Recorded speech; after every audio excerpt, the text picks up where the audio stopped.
Okay, everybody out there in YouTube land, thank you so much for tuning in for an early edition of Role Player with 1,000 Faces, a show in which I, Matt Yancik, as your host, like to bring you somebody interesting and cool from around the RPG creation scene.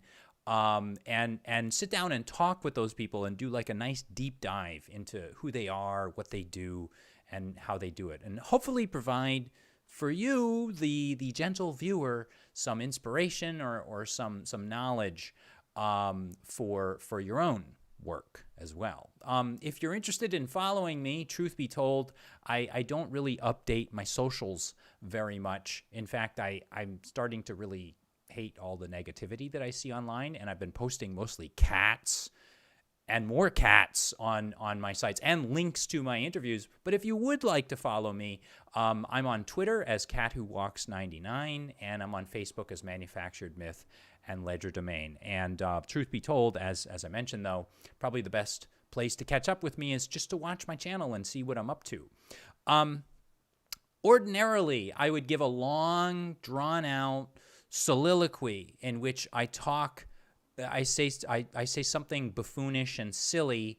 However, tonight my mother has very strictly told me that I need to hop right into our guest.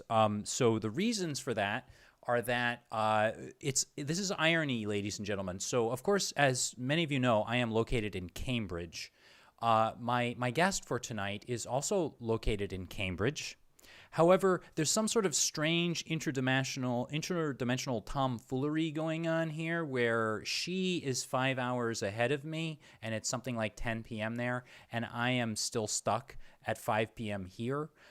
So I don't want to keep her up too late. So without further ado, let us hop into talking to Chloe Bolland, otherwise known and probably more well known as Chloe the Cartographer.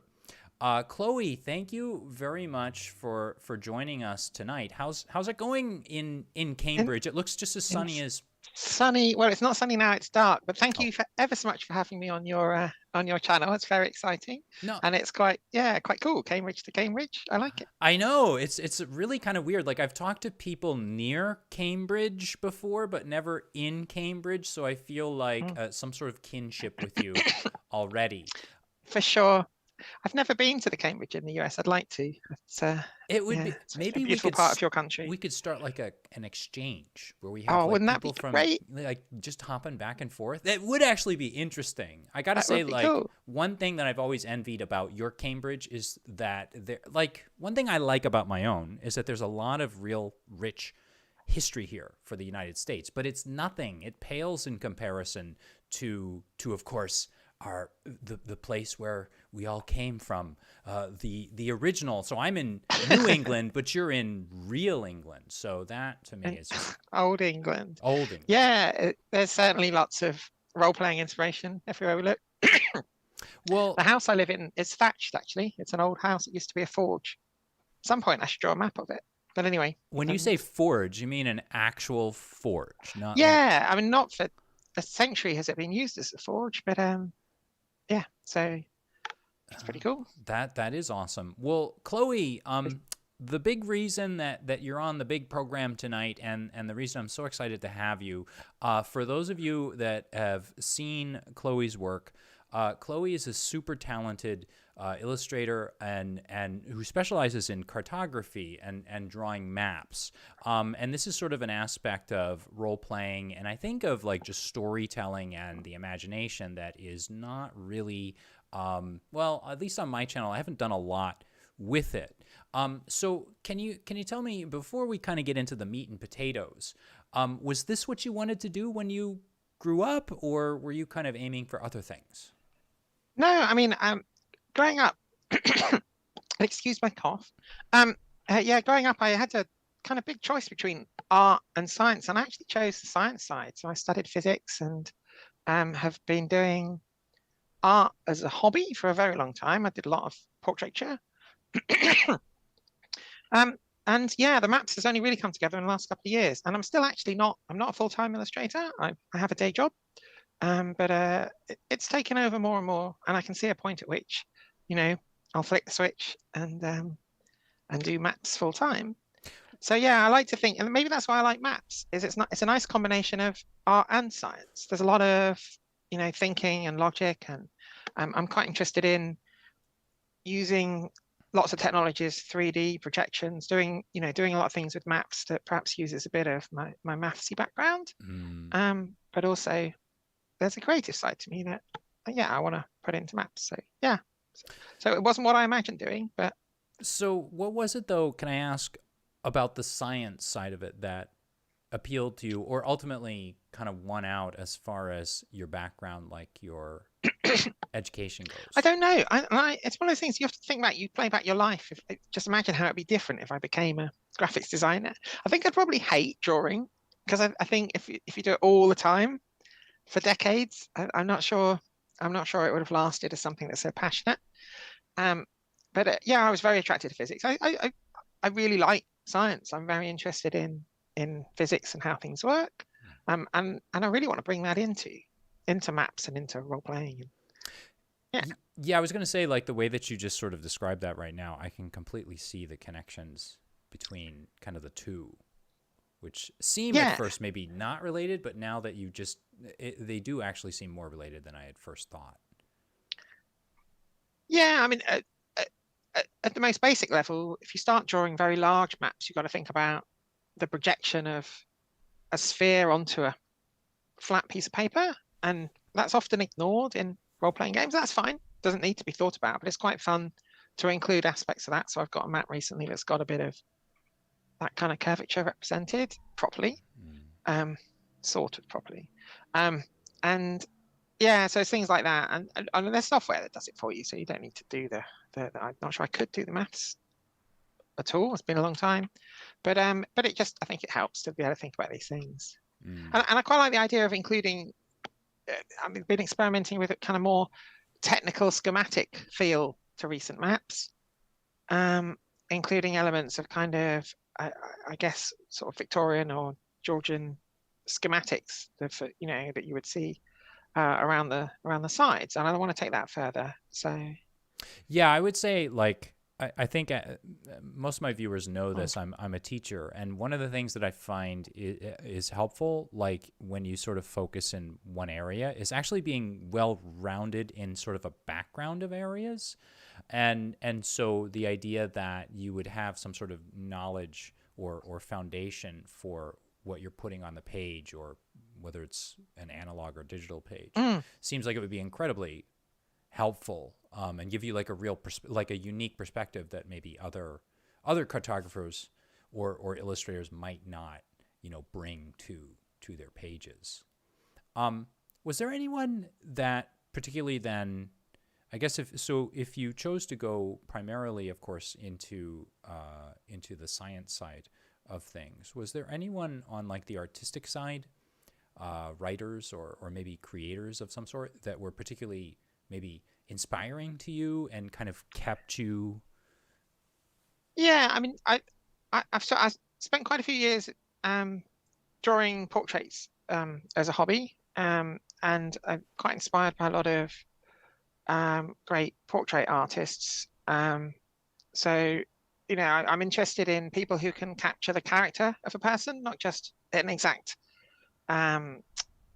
replica like a photo. I'm thoroughly uninterested in doing that. You might as well just use a photo. And so I only really got to maps actually, but by thinking, I'm quite enjoying getting back into role playing, and I took a big gap of not doing any role playing games for many years. Maybe I can draw some of my characters. Maybe I can draw other people's characters. And I've done a few. I have to say, I'm no character artist. There are some incredible, talented character artists out there. But it was only then, I then started sketching some maps for a game I was running, that like that fitted into place, and people started asking for them. So it was, the inspiration there came via great portrait artists, and yeah. So what was it then that, because I looked at your website and I've watched a few interviews, and the impression I'm under is that you've been gaming for a really long time. Ignore the gap. Yeah, but Yeah, but you know what's funny? I talk to so many people, and there's almost always a gap. It's really weird. It's like people either I don't know what happened with your gap, but with my gap, I just got super busy with other things, and I just wanted to try other things, and then suddenly I found myself missing it. No, I mean, this is it, and it's good to experience different things. I don't, no regrets there. No, I'm not. I had a great group of friends, and we used to do role playing at school. We used to do it lunchtimes and after school, and then when we have sixth form over here in the UK, which is till you're kind of just before university, and it was a big hobby for me then, massive, massive. All I thought about. Went to university, went to find the role playing people, didn't like them, didn't get on with them, and it was like they weren't my group, and I didn't like what they were doing, so I did a bit, and then just did other things, art, learnt to ballroom dance badly, did other things, and then you just don't get back to it. It's just something that was there, that you think, and I never got rid of the books. I thought about it, had all of, the second edition, just before third at the time, and I've got some first edition books that I bought, AD&D, and I kept them all. I wasn't sure why. I wasn't quite ready to let go. And then it was only, I don't know, 6 months before COVID appeared. Actually, a friend from school reached out and said, you can do this stuff online now. Do you want to join a group? Let's get a group back together, all of us. And it was great. It was a great way to reconnect with my friends. And then it was the only show in town during lockdown, so it was like something that I had done, once a week, just to connect with friends again, and it was a bit of a laugh. We rolled up characters, didn't put any effort into background or anything like that, and then suddenly I'm looking at 3 games a week because there's nothing else that gives you that interaction. It was the perfect hobby, and then and it's from there during lockdown that I'm starting to draw maps to run a game, and then other people are asking for them, and then it snowballs from there, and now I'm like, wow, I could make this a career if I wanted. Did you find when you started sort of reconnecting through, I assume, like through online, like Zoom or whatever, did you find it? How did you find jumping into a Zoom game versus thinking back to those games you played at tabletops before? Yeah, I mean, was it a smooth transition, or was it kind of like? Well, I mean, it wasn't. Bumpy. I was nervous. I have to say, nervous because there were people I didn't know in the game, and kind of coming back to role playing after a while. There's a performance aspect, and but it didn't. I mean, it didn't seem that different. It's hard to separate from the fact that I hadn't done it for such a long time, and we're now playing the game as adults with different experiences, and I was a terrible player back in the day. That's why I always used to DM. Obviously, I was terribly destructive. I just didn't take it very seriously. My characters would always be ridiculous, over the top, flamboyant, not interested in the mission, interested in fooling around. I can see now that I would be a nightmare to run a game. Why do I'm not anymore. Well, okay. I think that's a good, because now as a game master, I would assume you are most of the time. You have to set a good example. You do, but I mean, actually, I play slightly more than I DM now. So I've got a game I'm going to run in a couple of weeks, but I'm playing in 2 games, and that's the mainstay because I finished the campaign I was running. But yeah, you're right. I mean, DMs need to be good players. I was young. What can I say? I got to be honest. Like when I play, and I was talking to someone a few weeks ago about this as well. When I play, it's really hard for me to be honestly interested, because there's something about. Well, I feel like there's something about my brain where I want to have 35 different things going on in the background and be kind of like balancing them. I see. I didn't used to. I find the opposite. I found playing is the right level, because I can handle one character, but as a DM, honestly, I feel like I'm not quite keeping above water the whole game, and it's like you don't have a moment to think. Right. At least you can like at least you can have a break and, someone else is doing something. You can go, Right. grab a drink or just figure out what you're doing in the next round in combat. The DM's got 10 characters, all this stuff happening, Mm-hmm. people annoyingly chatting as if you've got another brain to answer. Right. What do you expect? Right. I'll get my Right. assistant on that. But I love the create. I think I like designing the game more than running it. Uh-huh. Because I really enjoyed designing a campaign. But actually, I'm quite into playing now. Maybe that's because I didn't properly when I was younger, because I wasn't very good at it. Yeah. And I was the only one that wanted to DM before, so I just ended up like at school forever DM, and now I get it. You get to create a character, a great character. Well, I You was get gonna to say, develop do their you story. dive deep into your character? Like, did you get into I your do character now. and Yeah, I do. I really like a decent background.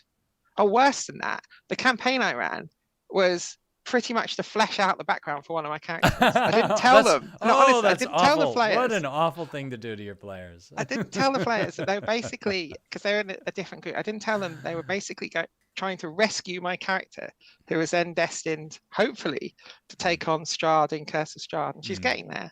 And they did rescue her. So it all fits into place. So now I've got, a 6-month campaign worth of fleshed out how they found her. That's great. So That's a background that no game master wants to read. You're writing out like a 40 page document with all the details. No. What so then what's funny is I had thought, and I guess I just got the wrong impression, but I thought that you were a little bit more of a game runner than you were a player. But it sounds like you like to focus on the play, and you've also said something interesting. You also prefer to design as opposed I think to so. running.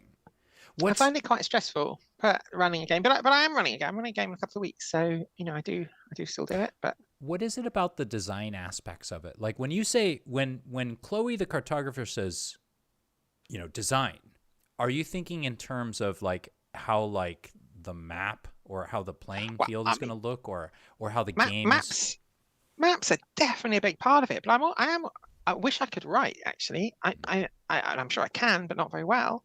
I like the idea of creating a story, and first and foremost, a story is really interesting. So in the campaign I ran, exploring the background of my character, which the challenge there was to I was playing this Warforged character that had started on the Forgotten Realms. Well, how did a Warforged end up there? Or I don't refer to her as a Warforged. She's an automaton. She was not built for war, but it's great exploring that, and we had a great story emerged of kind of Indiana Jones style tracking through the desert looking for crashed Netherese cities and finding their technology and magical technology, and that's how it unfolded. And so writing that or designing that story was amazing, and then from that comes all these maps to tell the story, because that's all DMs should lean on whatever they're good at, and it doesn't have to be maps.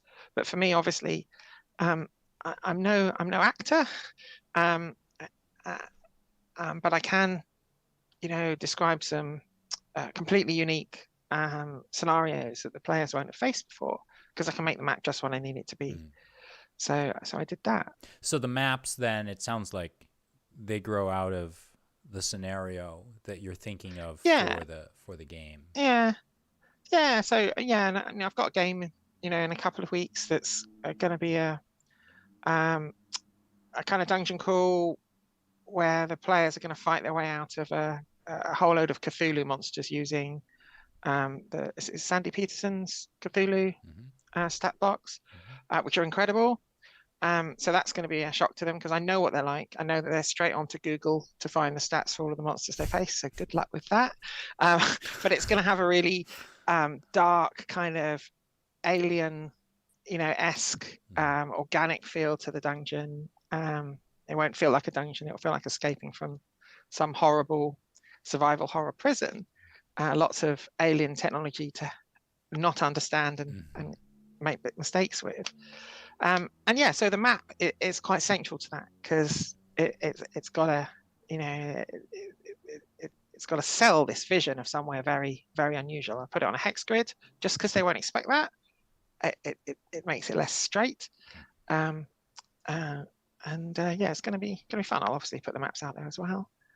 And so then you mentioned that this all sort of the map making aspects and the work that you're doing now kind of grew out of your discovery that a lot of stuff was online 3 or 4 years ago during COVID. It feels like a million years ago, but whenever COVID started, what was it? Just sort of something that came naturally to you? Did you just sort of start putting stuff out there, or what was kind of the genesis of?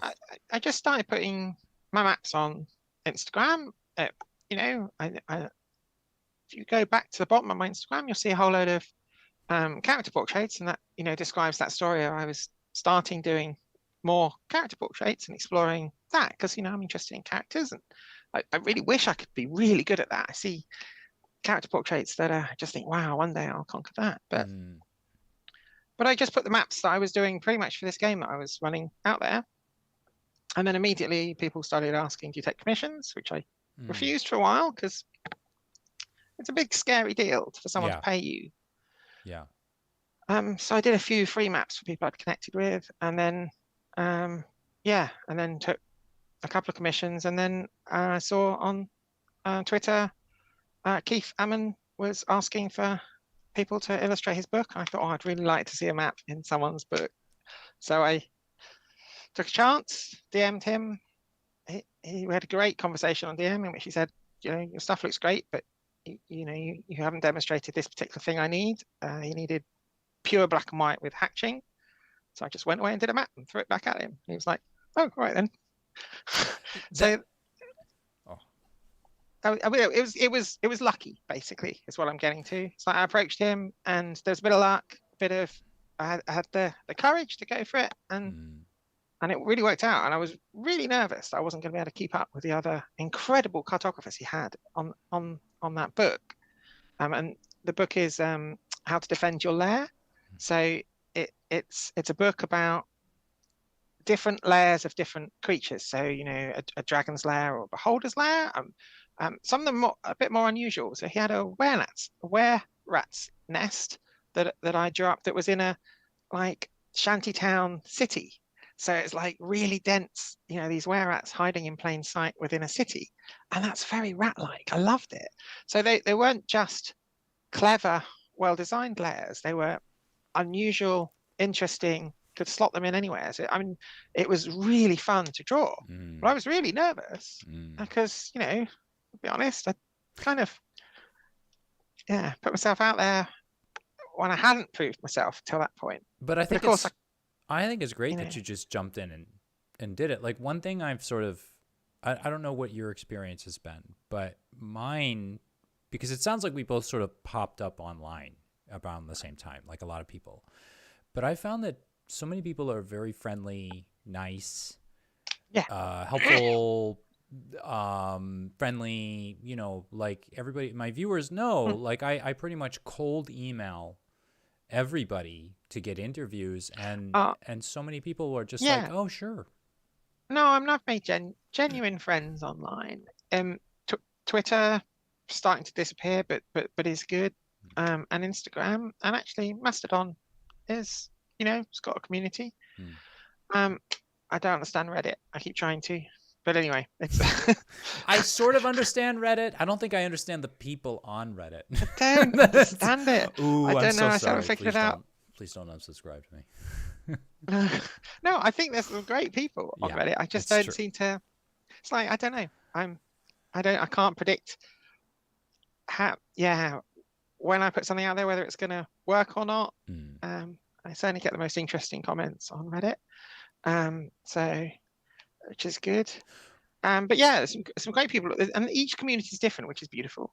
You know, that's fun. So yeah, it is nice. I DM people, I send emails cold and make connections. It works. It is good.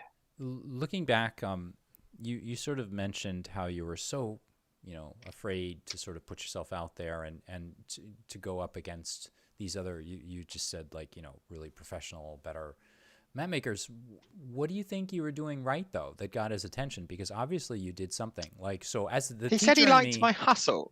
That's what he said. Okay. So it's like he said, like, I like your maps, but I need someone who can do this kind of shading. So Mm. 10 minutes later, he's got a tiny map with some cats on it, a corner of my house, and it's got some shading on it. And he's like, I like your hustle. And I guess that's what he was looking for, someone who's going to Yeah. drive and make it work. Yeah. And you know, what did he have to lose? We didn't like it. He'd just get someone else. So, but it worked. And there was 4 of us doing it, and the other cartographers are extraordinary. And I'm proud of the maps I produced. And I think that's pretty impressive. I mean, a 10-minute turnaround time. I mean, even if I don't know if you're exaggerating or not, but even if it's a few hours to get back to somebody with. It was, because I knew I had him on chat for not long. So it was the tiniest corner, like a few squares of a couple of rooms. A cupboard, a bed. I'll find it. It's probably on Insta. I'll find it. And yeah, some shading to represent the shadows, just some hatching to represent. Look, I can. I know I've used a lot of color. I can do black and white. Do you have any formal art or design training in your background? No, but I did art at our, you know, we could say GCSE here. You know, till I was 16. At school, I did graphics design at school till I was 16. So, you know, and I used what I learned then. Now I remember, I can still imagine the teacher, whose name I've forgotten, telling me, you know, how to do this and that in perspective. But beyond that, no formal training. But I have done a lot of, as I said, portraiture, and I haven't stopped drawing for long at any point. Never seriously. I did fashion illustration for a while. Which was fun to try. Really exaggerated proportions. Yeah.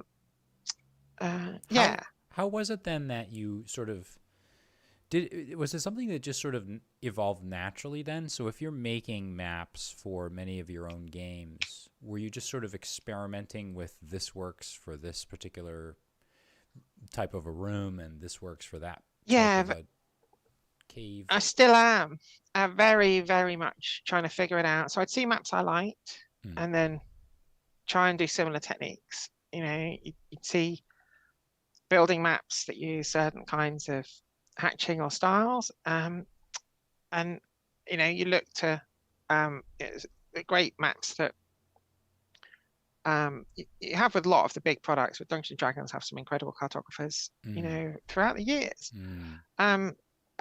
So there's some great reference there, and a lot of the time it doesn't take a lot to pull apart how it's been done, right? You can see the marks, you can figure out how to emulate that style or make your own version. I had a problem with mountains for a while. I looked at the way that different people did them, and I just drew a page of mountains in lots of different styles, and most of them looked awful. And then I found a style that worked for me, and I've iterated beyond it since. But what is it that you think? What was it then that fueled you? What's interesting to me is, as I listen to you, I think about things in my own life that are interests to me, and yet I might have pursued them for a little while, and then I sort of drop them, and then I look back and I see them over in a corner, and I think, oh, I wish I could pick up those tools again and do something. What was it about the drawing specifically, maybe, and maybe this is a simple question, or maybe you've kind of answered it already with many of the answers you've given.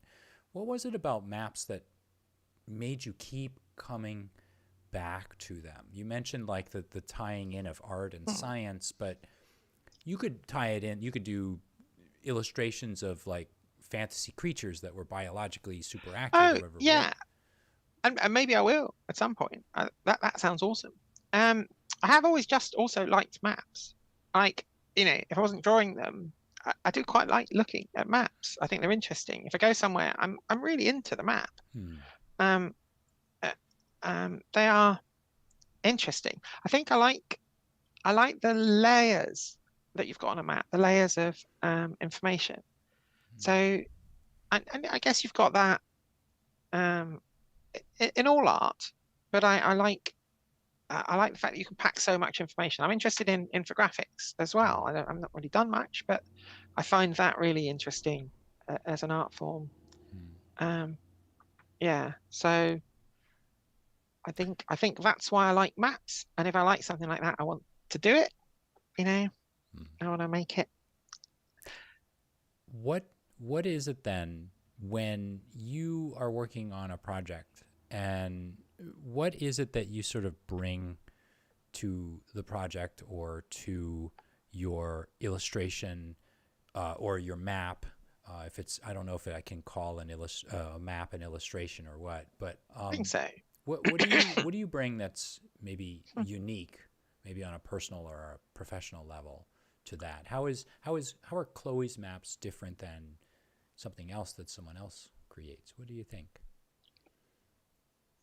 I'm trying very, very hard at the moment to not lay down any maps or to prioritize creating maps that we haven't seen before. So for a while, I just wanted to keep up, and it's not about, it's just about doing something different, about finding new things to do. So I really enjoyed the dwarven under mountain citadel that I've recently drawn, but it's got a massive cross section through it. So if you go to my Instagram, it's all over it. It's got a cross section through it, and in that, instead of leaning on my normal style, this is where I've gone down a route of looking at technical schematics and trying to make it look like an old geological survey. And the story being, it's dwarves, so what would they draw more of? They're probably going to draw more of the maps than the rooms. So you've got this geological survey with all of the strata of the rocks built up that I did a bit of research and referenced from a historic cross-section of the Alps, so that it at least looks realistic. I then assigned rock types that seemed interesting to me, although I have been reliably informed how inaccurate the rocks I've associated with this map are. I wouldn't worry too much. Thank you, Reddit.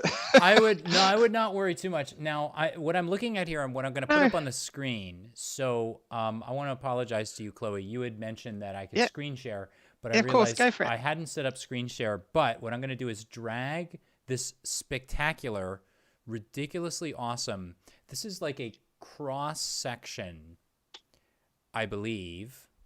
Just a moment. I'm so sorry, ladies and gentlemen. I am a bad host, and I should have had all this ready to go. No, this is good. I'm going to shrink this. I'm going to move this over, and we're going to check out like a ridiculously cool map. It says Dramvenor sub Monte. I'm sorry if I'm pronouncing that wrong. Yeah, that's Latin for undermountain. Dramvenor being the name. I had to pick a name because I was doing this for a client who has a different name and some important differences on the map, but he was good enough to say that I could take this and sell prints from it, which I'm experimenting with right now. But so there's kind of two versions if you look through, but this version is the perfect version to show people. Yeah, going back to what I was saying, is what I want to do is explore and innovate with these maps. And this is a good example of. I'm super pleased. I think it's my favorite map to date. It's really beautiful, and I hope to take it further next time. So if I explore this approach in future, firstly, I'll run the geology by Reddit, because otherwise I have 900 people telling me that you can't have that kind of igneous rock underneath a folder or whatever. So that's okay. They're all there. I can say, look, here's my sketch. Make it real for me. And we'll get the geology absolutely perfect in a world that has a 2,000-year-old creation myth and no time for geology. But you're in very good company, because a lot of people I've seen cartographers analyze, or geologists analyze J.R.R. Tolkien's maps. Yeah, and they're like, this is insane. It's mad. Well, do you know, the best comment was a geologist who, I think he got fed up with some of the other comments, and he just said, here's what we can infer about Chloe's world. Firstly, the magma must be super dense because it's done this. And so he came up with an That's explanation great. Those are to like, do with acidity and viscosity, and and he said that all these rocks must be a similar hardness because they haven't eroded like you'd expect at the surface. Okay, mental note. But I mean, what a compliment! yeah, What a compliment that people are yeah. People engaging would think in about in it. this way. I think What a we need, compliment that it's generating that. if I saw more of that, like on Twitter, Reddit, and the other platforms, I would be in heaven. I'd be like, this is great, because it reminds me of I don't know if you ever read them, but I used to read a lot of Marvel comics, and whenever Marvel comics, whenever the writers or the artists made mistakes, in quotation marks, like with some sort of physics thing or something else, they would actually allow the readers would write in, and they'd create, Of course it would. an actual explanation for why it wasn't a mistake, and the reader would win what Marvel calls, and I don't know if they still do it, they call it a no prize, and they would send them an envelope with like the Marvel logo on it, and it would say like official no prize, and you'd like open it up and there'd be no prize in there. It's just an empty envelope. But I love it. if I I didn't know it did saw that. more of that, like I would be much more engaged in No, social media. That's I great. absolutely love it, and it was good because this whole map was an experiment, right? I was trying different kinds of hatching again, actually. Keith would be proud, to get the look right. There's a few bits I'm a little unhappy with just on the artistic side. I can see some of my old style creeping in, much as I like the octopus in the bottom right. He shouldn't be there. I shouldn't have put him in there. So I will do another. I'd like to do a flying city, one of those nethery cities. I've not seen one of those mapped properly. I've seen pictures of them, but they're three-dimensional structures. They're really hard to map. So I've got to give that a try. And I think that this a schematic for a flying city, really, really detailed, probably a couple of maps actually, where everything fits together and it all works, and you just believe it. That's I've not seen that, so I want to do it. So that's the kind of map that interests me. Do you and I'm embarrassed to say I don't know if I can tell the difference. I can't see the fingerprints of it, but you can tell us. Are you a digital person, or do you use the old-fashioned analog? It's good that you can't tell because I'm digital, but I'm trying really Oh, no hard kidding. to make it look like natural media. So again, using this map, the Drum Venor map as an example, one of the techniques I'm really pleased I've finally nailed is it looks, the print looks like it's etching ink printing from a couple of hundred years ago. If you zoom in on some of the lettering or any of the black marks, you'll see that they kind of bleed a little bit. Perhaps it's hard to see, but you look at it, you can see it just doesn't look like I've just typed a font. It looks like if you put it next to an old map or an old schematic, it's got that look. And I actually figured that out looking at a couple of tutorials online to do similar things. So I'm trying hard, but I am digital. I have watercolors and pens and things, but I don't have them on me when I'm sat in front of the television or on the train on the way to work. I have my iPad with me. So the thing that allows me to do my cartography is that I can do it nearly all on the iPad. Occasionally I have to do a few bits on Photoshop, but for the most part, so it's entirely digital. I am playing with the idea of printing the line work and then throwing watercolor on it because I'm not happy with the emulation of watercolor digitally. So that map's a good example. I've even faked some dribbles of watercolor at the bottom of the map if you look. But yes, yeah, I do see that. I think it's great because one of the things I think that's always sort of held me back from, or one of the things I have a hard time with is when I pick up a pencil and I start to do drawings, even if I don't like my drawing, I feel like I like the texture of it. and I feel like there's something Mm. of substance to it. Oh, But when I pick up a no digital pen, question. I'm not skilled enough. I know it is entirely possible, as we can see by what you've done here. But Well, yeah, there's a lot that's harder. I mean, the advantages of working digital for me completely outweigh. That octopus, he comes from a map I did for someone else, right? So to get the level of detail I want to get without spending hundreds of hours, um, I am bringing assets in that I've used elsewhere, and I'm using, techniques and approaches, and copy paste, liberal use of copy paste. I mean, my typical approach, and I'm thinking of ways to move away from it because I'm constantly wanting to experiment, but is to work on the line work first, get that absolutely great. It should look good as line work alone. And in doing that, I can copy, paste, and then change. If I'm doing a town, the building will be copied, mirrored, twisted, copied, and then I'll go over and change one arch, Right. change one, so that you don't know that I've copied it a few times, or it's hard to tell. There was less copying in this map because it was a style I'd not done before, but yeah, the digital helps a lot, and the undo button and layers and saving multiple versions. And it's something that I've found. I haven't been doing drawing, but I've been doing a lot of note taking using an e-ink notepad. And the thing I discovered was how much of a beautiful blend it is between the best aspects of me using freehand and the super powerful tools of a computer. So I would, for example, I would draw like 4 boxes, and of course, when I'm freehanding, I can kind of get them all right, and pretty similar. But there's obvious differences between them, and I can take like just the whatever, the lasso tool, and I can stretch them so that they still have their individual identity. But they're close enough. But they are close enough in size, and that's just like a simple example. Or I sometimes find myself rearranging stuff that my analog brain would never think about rearranging. Like some notes. I'm like, oh, if I just moved this section over here and put this on the next page, copy and paste, then man, it would be like perfectly organized.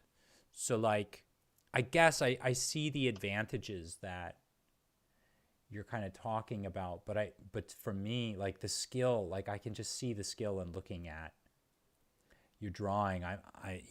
It must have taken a lot of work for you to get to this point, because it's a very beautiful illustration, very beautiful map. I'm super proud of it. I'm super pleased with it. It is definitely my most successful.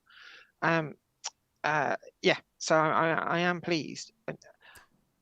I do think it's just come about by messing around and experimenting, as much as anything else. So I have just tried different things. And the good thing about a map, actually, is if you put enough detail in, it kind of works whatever you've done at the detail. So even if you can't draw a tree, even if your tree looks awful, if you draw enough of them, it will look like a forest.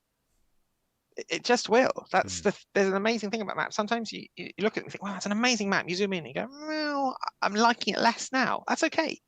I think you could probably get away with a lot. So a lot of the trick is it's achieved because of the quantity of detail, because it's just layered on top. Can you tell me a little bit about, so I was sort of referencing before whether or not it's okay to call a map an illustration or vice versa, but now I'm kind of interested in hearing about, is there a difference between like a map that I would use, the function of a map that I'm using for like street directions versus what a map is used for in a game or in a story? For sure. Although, yeah, for sure there is. And in fact, actually, you're kind of choosing 2 points on a spectrum that's wider than that, and it's the first thing I've started talking to clients about. so on one end you have pure concept art. It's not even a map. If you've got a town or a building or a dungeon or a world, and you want just the picture to get across the concept, the importance of the relative locations of things, it is inconsequential. It's just got to be pure character, pure concept. And on the other end, you have something that's completely exactly to scale, with a key, and isn't trying to be visually interesting. It's just representing contours and locations, and its coordinates are exact. And that's a scale map. And in between those two,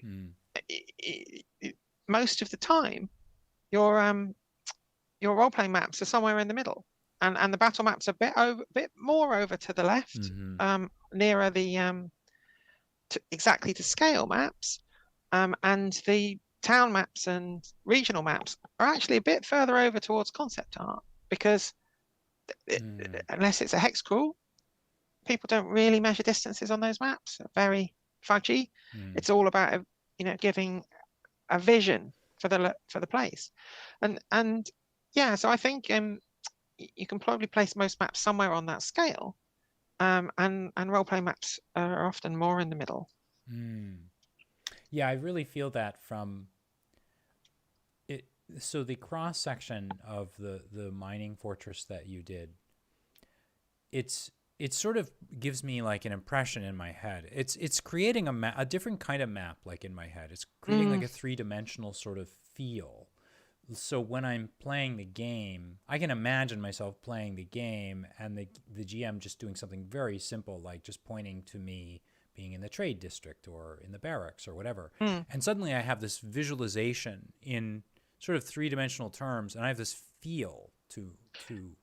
Yeah, I've cheated in that map though. I mean, I've put it in 3 dimensions, but it's not really. It's a slice, and I've had to put all of the rooms and all of the and that's one of its at flaws. The same kind of plane, you're saying? Yeah, if I was, and this is one of the ones that's something I want to think about, and that's great because I'm evoking the concept of the city being 3-dimensional, but really I've constrained it to the plane. I'd like to do better in a future map. I'd like to have the horizontal section, or maybe more than one horizontal section, at a place of interest where you want to explore horizontally, maybe the governing district that I drew out. So I'm not criticizing my work. I'm saying I can take this further, because it's a bit closer to the concept art side. It's not really giving you a 3D location like a real 3D map. Instead, it's giving you the concept of a 3D under a mountain city, which is amazing. That's something. But the next stage for the flying city, I've got to find a way to represent the schematics of that, and that would be the next level again.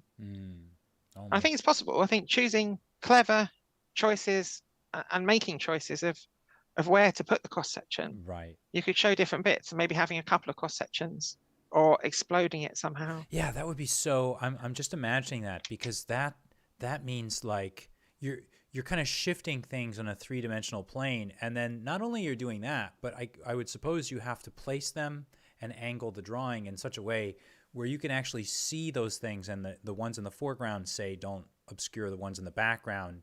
Yeah, but at the same time, they look natural, I guess. And the other thing you're doing with the role-playing map is you're creating the layout at the same time as drawing the map. If you draw a map of something that exists, you are stuck with its layout unless you cheat. So I've got the advantage that I can make it so that things fit by putting them in places where they can be seen. Whereas it's a bit harder if you've got to map something that already exists. So there's another cheat. And you see that a lot actually in isometric kind of 3D city role-playing maps. They're often going up a hill so that things aren't getting in front of each other. And you go to a real city, the hills are annoying. They're getting each other's way, and it's harder to find the angle that works. And they'll do that. The number of role-playing cities where the hill goes up to the north because of that. Right. because they've got north going back. This reminds me of problem I typically have with the way that, so you were talking earlier about the way that you would design your maps. They sort of grow out of what you're doing for the game. And this sort of reminds me of a technique that I often use to sort of tell my own stories, and that is I draw flowcharts. And I'm sorry I'm not prepared, but this is my e-ink screen, and I don't, hopefully that's... Oh, very nice. Yeah. It is pretty cool. But what I sort of, my flaw, and the thing that none of my players have discovered yet, is that I start at the top, and then I tell the story going down. So here's scene 1, here's scene 2, 3, and 4, and 5. And the scenes are actually often tied into locations, like around the city or whatever. And I realized that most of my games, they progress from north to south.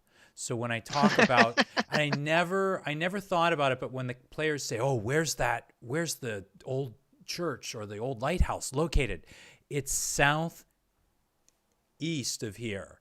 And then that means that they're going to the southeast portion of the flowchart that I'm doing. And so I have to like think more in terms of starting like from the center and then working my way out.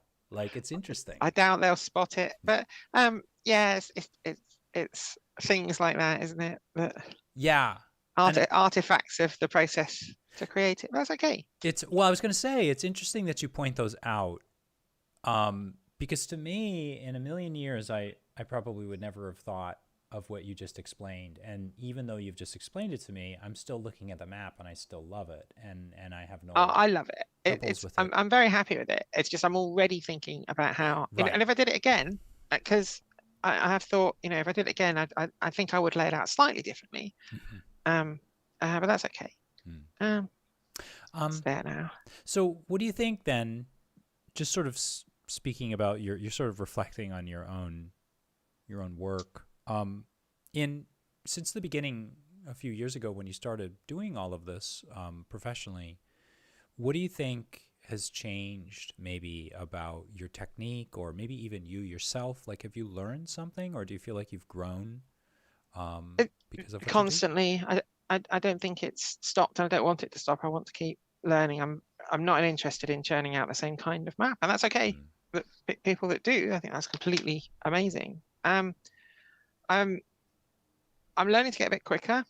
I am really slow, so I don't think I end up spending a long time on my maps. I'm learning to become a bit looser, and I'm actually, some of the cartographers I admire the most are very economical with the lines they put down.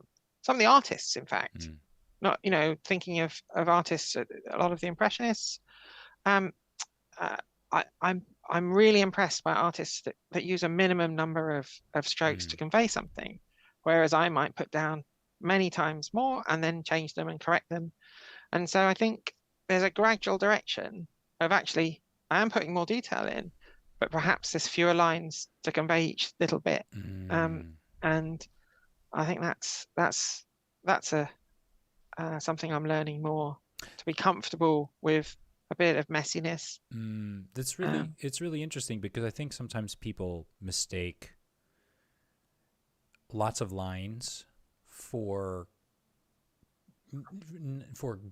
good work necessarily. And I think there's a difference. I think there's an efficiency of lines, and efficiency and power. And that's so interesting, the way that you would focus in on that. I think it says a lot about, like, thinking back to what you were saying about your first maps and looking at these maps now, about your growth and the way that you're always trying to sort of move forward with your ideas. Well, what? Yeah. Do you have something coming up in the future, or? Oh no, I was going to say there's a few cartographers that I follow that really give amazing examples of that. There's a cartographer, I'll find her Instagram, but Svetlana K. Her maps are extraordinarily economical with the lines they use, and yet they're so beautiful and vibrant. And I'm aspiring to get closer to that style. I'm certain she's able to produce many more maps for every one of mine on time, but they look just as rich. And so there's certainly some examples of that. And then there's examples the other way, people who've just really nailed the detail. But anyway, you were asking about what I've got coming up. Yeah, what's coming up for your future right now? So I've got a few commissions to work on novels, which is something I haven't done much of, and I'm really interested in doing. And that's going to be interesting because I think we're perhaps more towards evoking the character of the world. But I think that's something that I'm pretty excited about doing. So yeah, the first one of those I'm going to get started on pretty soon. Sounds like it's fun. It's going to get to draw some dragons on the map. Cool. And yeah. And yeah, I've even had a couple of published authors starting to speak to me, which is something I like. And I love working for anyone. I draw maps for people who only use them at their table. And that's completely fine. But I'd also like to get my maps out there so that more people enjoy them and see them, and exposures, would be nice. So that's pretty cool too. So I'm completely happy working for self-published authors. Amazing. We'll do something awesome together. It's also pretty exciting that published authors are talking to me as well. Well, Chloe, I know that time is short for you tonight, and I wanted to thank you very much for coming on the program. For those of you watching at home, as you know, I bring on the people that I think are super interesting, super cool, doing great work. I highly recommend I put some links to Chloe's work in the description below. I may get a few more links based on what she sort of mentioned tonight and pop those in there. Please do go check out her stuff. It's pretty fantastic. It's really fantastic. Cool. And chat me if you want to talk about it. I don't mind chatting. DMs. It's all good. For sure. That's how I got in touch with her. So she does answer. It does happen. So for those of you watching at home tonight or this afternoon or whatever time it is, or early morning, whatever it is where you are, thank you very much. Once again, you can follow me at CatWhoWalks99 on Twitter or Manufactured Myth and Legerdemain on Facebook. But as I mentioned before, this is probably the best place to find me. I'll be back in a few weeks with another episode of Role Player with 1,000 Faces. And to all of you out there, have yourselves a great game and stay safe, everybody. Good night.